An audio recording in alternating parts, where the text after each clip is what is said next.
We really need to create a superhero uniform for our special guest today, Patrick Haan from Gas Buddy. Thank you so much for being with us on Spirit 105.3. Thanks for having me. So this is so awesome. You are the foremost expert on oil and gas prices. You are the man we need to talk to right now. Oh, boy. What are the top 3 ways to save gas right now, Patrick?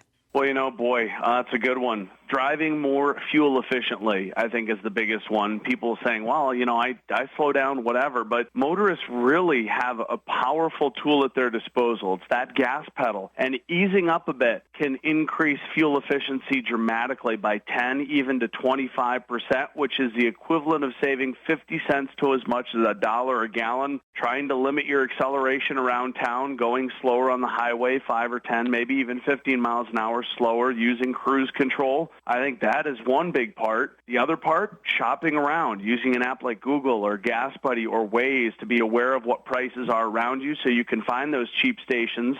Boy, it doesn't seem like anything's cheap. But thirdly, on how you pay for that gasoline. Some stations offer cash discounts. Gas Buddy has a pay card that saves up to 25 cents a gallon. Some stations have loyalty programs that knock a few cents off. There are credit cards that offer rebates. So between the payment, shopping around, and driving more fuel efficiently, you can probably save in excess of 75 cents, maybe even over the equivalent of $1 a gallon. Wow. Do you save on gas mileage when you use like a premium gas? You generally do not. I mean, there may be a very slight, say, a 0.1 mile per gallon improvement with premium, but if your car doesn't require it, you're basically flushing that money down the toilet that you're using because premium's generally, 30 to maybe 50 cents more a gallon. Such good info. Okay, I have to ask you this question because I've always wondered if it's true. I usually have a couple of bags that I want to give to Goodwill rolling around in the back of my car. Does that waste gas? Oh, without a doubt. Yeah, the more weight you carry, the more passengers in your vehicle, the harder your car has got to work to accelerate, to maintain that speed, et cetera. So every 100 pounds can reduce your fuel efficiency by 1 to 2 miles a gallon. So the family dog is staying home, huh? Right? Well, if it was me, I'd probably have, a friend or somebody else, maybe one of the kids stay home and take the dog. That's awesome.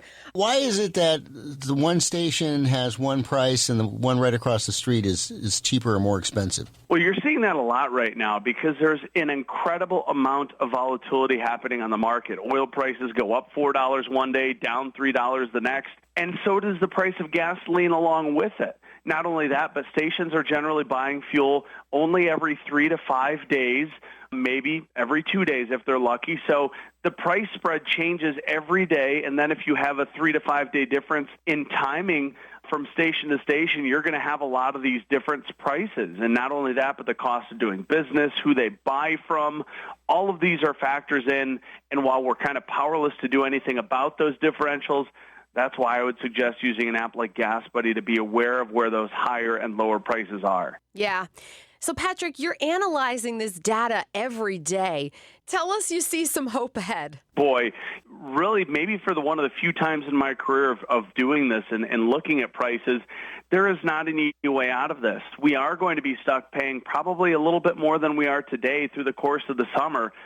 And, we will see relief at some point down the line. It's a question of how long will Russia's invasion continue and how long is the economy going to remain so hot that Americans really are not responding to the jump in price. We so appreciate your time. You can follow him on Twitter at GasBuddyGuy. Patrick Haan, thank you so much. Thanks for having me.